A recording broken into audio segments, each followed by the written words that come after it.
Stacie Brockman, where did you grow up? I am so proudly Canadian. I will always be proud to be a Canadian. And I believe it holds true that Canadians really are the nicest people. And I grew up in Toronto, and I'm so happy to be a Canadian girl living in the States because What prompted the New York move? I had been working at this website, the Coveteur, that I was part of the founding team of. And I was 24 and I was the editorial director. And I was like, holy shit. I went to school for journalism and I never thought I'd have the title of editorial director at 24. So I must be killing it. I must be this like greater than great, person of the world, and had all the confidence to jump ship. And I was poached to go to a few different luxury brands and somehow ended up at an ad agency. And I had never even seen Mad Men before. So I didn't actually know what an ad agency was. I was super naive. And I think that was probably the best place to be because I was completely underqualified, completely overcompensated, and completely overconfident. And they were like, we'll sponsor your visa. And I was like, that's it. That's my Perfect. dream. So why not? And I moved for this job and did it for a year before starting my own ad agency, which is just crazy to even think about. But I think that was, you know, diving all in head first and learning everything on the ground without any, safety net to fall on because I was just so ignorant, blissfully ignorant, but in the best way possible. So it made me move to New York. It made me grow up really fast. It made me get burned really fast. And I learned a lot really fast. I think we sort of glossed over Coveteur. So for anybody who hasn't heard of what it is, how would you describe Coveteur? Coveteur was a cultural zeitgeist of the time. I think it launched at the perfect pinnacle of the internet obsession with street style and coveting people and their style and their lives and wanting to look deeper and further than what the street style photographers could give us. Mm-hmm. And it was really a peek inside behind the most exclusive places, which started with people's closets and eventually moved backstage at, a fashion show to inside Coco Chanel's apartment, inside the atelier at Cartier. It was all these places that had never been revealed or exposed to the public. And it became really the pinnacle of content to commerce. It was pre-Instagram. It Mm-hmm. was really at that sort of like Pinterest moment of people wanting to figure out how do you consume and then obtain and shop it. And so we kind of pioneered this version of advertorial, of blending editorial content that was actually disguised advertising. So the first advertisers we worked with were the Chanel, Dior, Bulgari, all these amazing luxury brands who had really never worked with an online platform, but we had this unbelievable access into places and spaces and people that nobody had access to. And I think being Canadian was a big factor. I think they saw these Canadian kids who were young, hungry, ambitious, but really sweet, really humble and trustworthy. And to let us go through their underwear drawers and see inside spaces that you're probably not supposed to see. They launched in January 2011. I started as an intern in March 2011. And we raised funding after about a year. And so I learned that whole process with them in real time of what do you do to go to angel investors? How do you pitch a business? We were really fortunate that Drake was another Toronto kid who had mutual friends with some of the people, some of my, partners. And he got into the business and invested capital. And we were really, kids running kids, trying to figure this all out in real time. We tried to sort of formalize and have a proper CEO and CFO and really turn this sort of passion project that really exploded into a real business into something more corporate and real and legitimized. And it did. I personally went inside, I think probably 400 or 500 people's homes and closets, from Hugh Hefner at the Playboy Mansion to a Kardashian's home and ASAP Rocky and anyone in between. And, I had this amazing privilege of doing something that hadn't really been charted. It was very unprecedented. And I was getting to do interviews with celebrities and styling and learning business and everything that I couldn't have ever done in school. I could have never worked my way up that way at a magazine. But I think because we created the path, I got to kind of pave the path and structure the path and build the path. And, I think the other thing was that it was such a social first, community first entity that we really sort of put together the playbook of how do you build an online audience. And for me, it was just being a kid of the internet. I was always a kid who was obsessed with online communities. I was obsessed with LiveJournal and MySpace and understanding why and how, and, just the entire process around what makes people want to be a part of something bigger than themselves. And I think that really became the curiosity that fostered why I ended up going into starting an ad agency.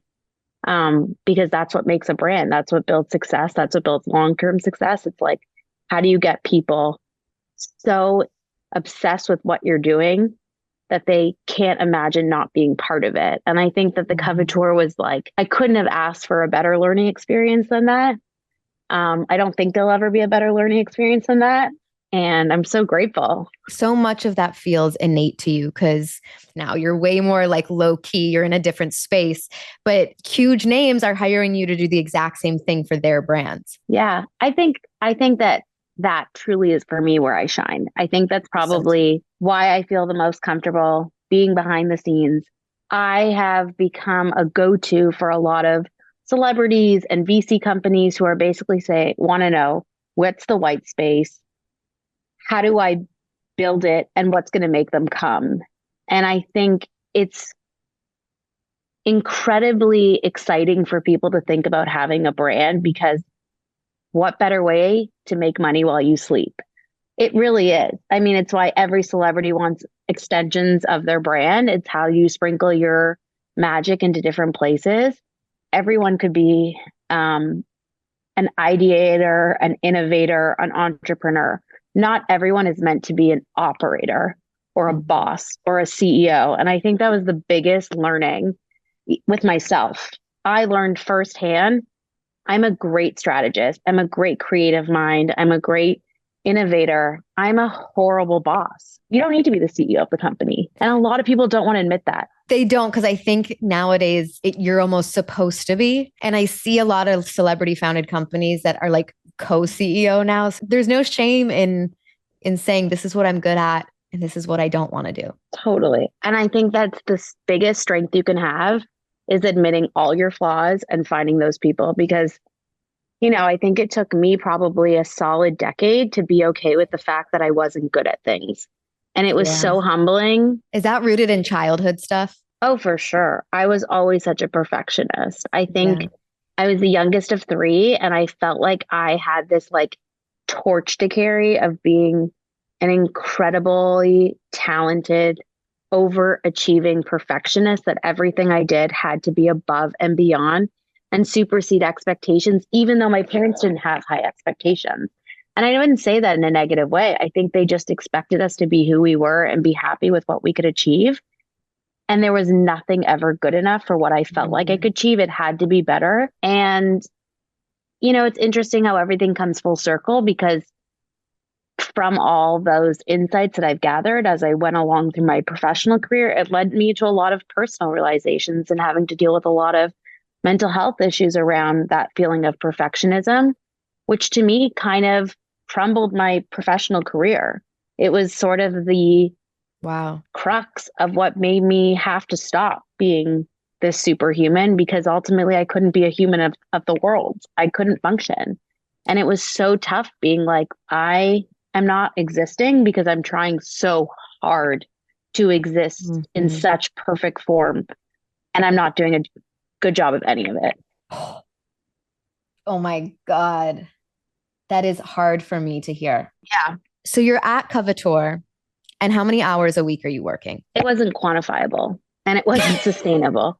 So I couldn't tell you, because we were completely maniacal human beings who had all the energy and all the zest in the world to do whatever it was to make it happen.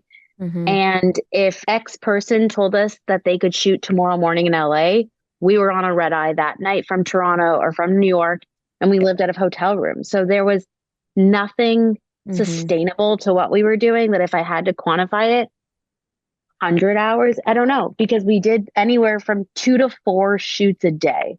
So most magazines, by contrast, spend weeks planning to go into production on a photo shoot. We didn't have a production team. There wasn't hair, makeup, the creative director, the prop master, the retoucher, the assist. It wasn't that. It was like sometimes only two of us went, and you had to be the stylist, the journalist, the schmoozer, the caretaker, the help, The the assistant, photographer. the photographer. I mean, everything in one, but it Well, led to burnout. you're going into all of these people's houses and then closets. And I know you mentioned underwear drawers. And I think you say that as a euphemism for like the the intimacy of the shoots that you were having. Oh, They yeah. weren't like, it wasn't like come to the studio, and it was a very different kind of shoot. Drake, Kourtney Kardashian, you mentioned Hugh Hefner, ASAP Rocky, and you're very young. You're in all of these people's houses. In reflection, however many years later, what did you garner from those very large, sort of larger than life experiences? That they're all normal humans. And I think it's the biggest takeaway that anyone could ever have is that they are people. They have the same issues and ups and downs as all of us.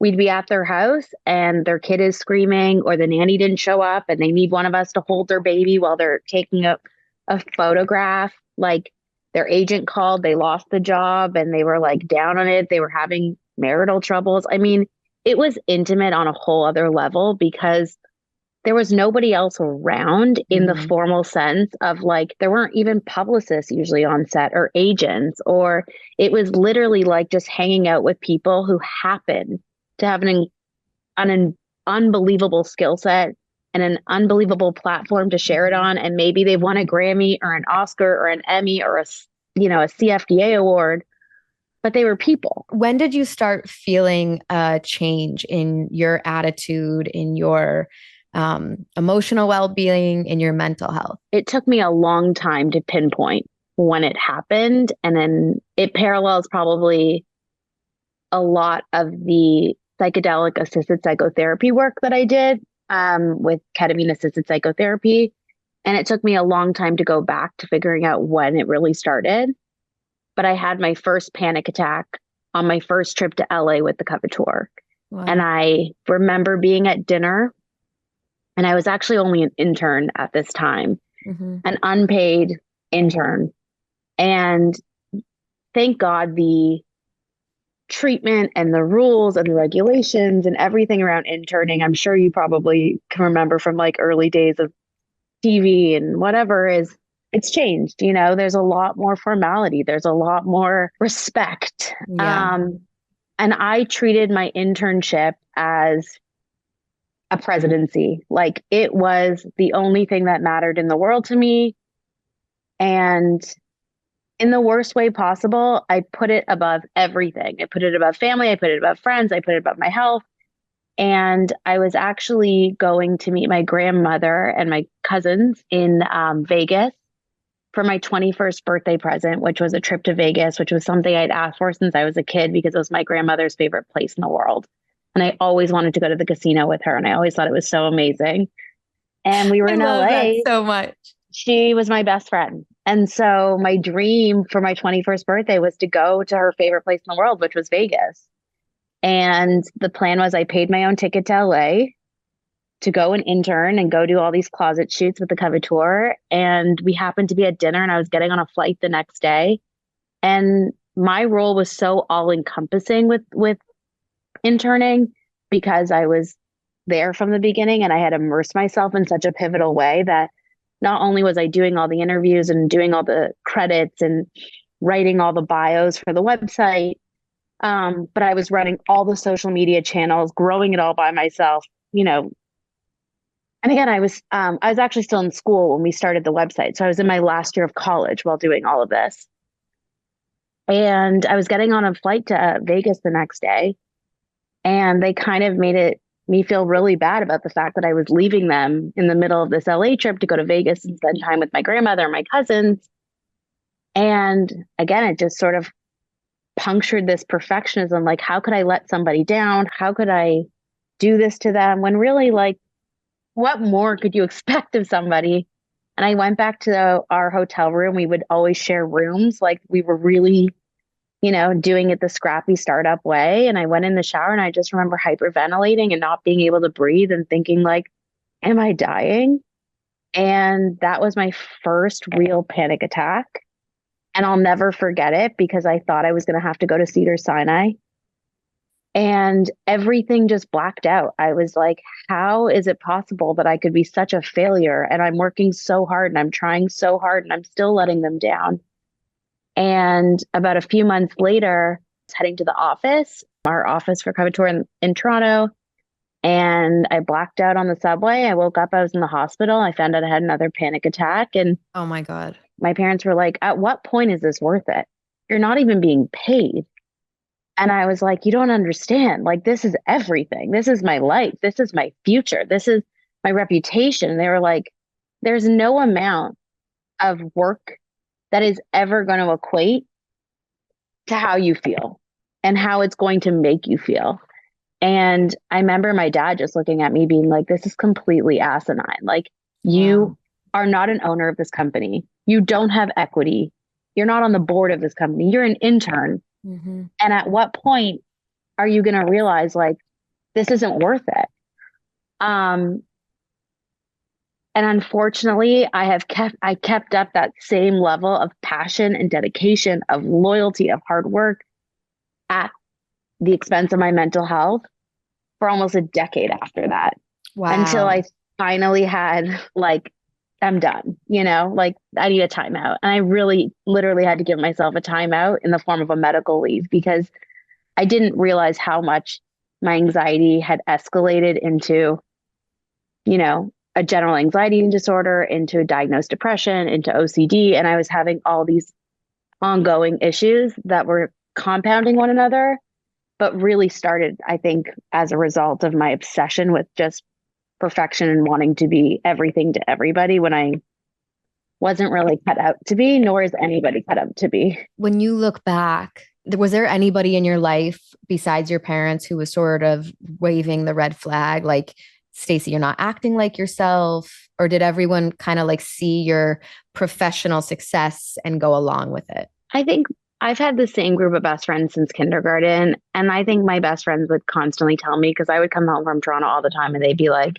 who are you? Like, there were definitely things where they were like, you're so bougie, you are so jaded. But I think it was more the latter, where people blow so much smoke up your ass. Mm-hmm. And you believe the hype. It's hard not to be like, holy shit, like, I'm fucking crushing it. Mm. But at the same time, you don't really know who you are. You know who you are based on your title. Mm. And I think I became obsessed with Stacie, the female entrepreneur, or Stacie, the boss, or Stacie, the CEO. Or I was so obsessed with this image. And I think everyone else around me was enamored with it in a way that I had to keep it up. It's like you need people to give you that validation. Mm-hmm. And you live for it. When work is the centerpiece of your life, what kind of conversation are we really having? I know you mentioned perfectionism. Is it self-worth? Is it insecurity? Like, what's the root cause? There was an episode of The Kardashians and Kourtney's grilling her on, why are you working? Why do you do this? What's your why? And she's like going to town, and Kim's like, I feel like I have something to prove. I want to prove to people I have one more thing in me. I want to prove to people I still have another trick. Mm-hmm. And I saw that episode and I was like, that was me. And I thought that, wow, it was so spot on. I wanted to, like, say I had another. It wasn't like a one trick pony. I didn't want people to think like Coveteur could be my only accolade, or signing Chanel as a client with Métier could be my only accolade, or getting Disney as a client for Métier would be my only accolade, or surpassing 10 employees, surpassing 20 employees. Like, there never was a bar high enough. And I watched this episode the other day and I was like, I get it. Like, I totally have that feeling of, like, proving people wrong. But again, it's totally self-imposed. There's no, like, I don't have billions of people watching me hoping to see me fail in the same way she does. Mm-hmm. But there is that like inner sense of competition that Kim talked Yeah. about, where I was like, yeah, I wanted to feel that way. And something completely switched in me the second I paused. And I was like, who the fuck cares? If I never did anything else ever again, all I could say is that I became an advocate for myself, for mental health, for things that I genuinely believe in and care about, for being a mom. Like everything all of a sudden stopped the second I took myself out of it. It was like I was living in a microcosm, fake reality that I had this like, I've been in like a video game. And all of a sudden, like I pulled the plug on the video game and it was like, oh, there's a world out here. And like none of this shit really matters. What do you attribute pulling the plug to? It's sad, but it was being put on a medical leave.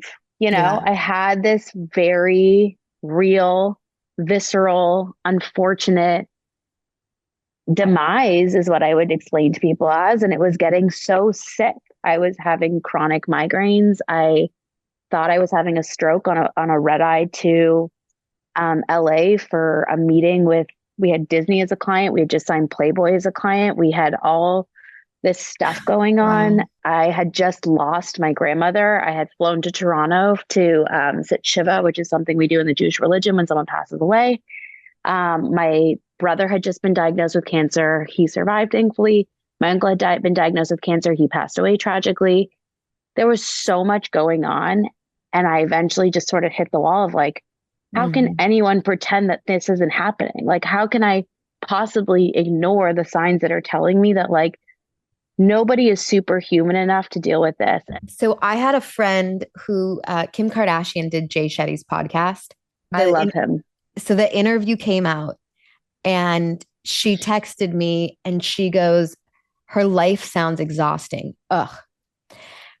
And I was like, everybody that I've ever talked to has said her life sounds ideal. For this woman to say her, and this woman has a big job. She's a busy, exhausted person herself. For her to say Kim's life sounds exhausting was such an interesting perspective. And it was like, oh, maybe like all that glitters is not gold all the time. Totally. Totally. Jen Atkin wrote about something in her book and it resonated with me also on a really deep level. And it Yeah. was this really simple paragraph about if you're too busy being busy, you're probably missing a lot of other things. And I texted her and I was in tears because I was like, it's so true. I've missed so much. I missed friends' weddings.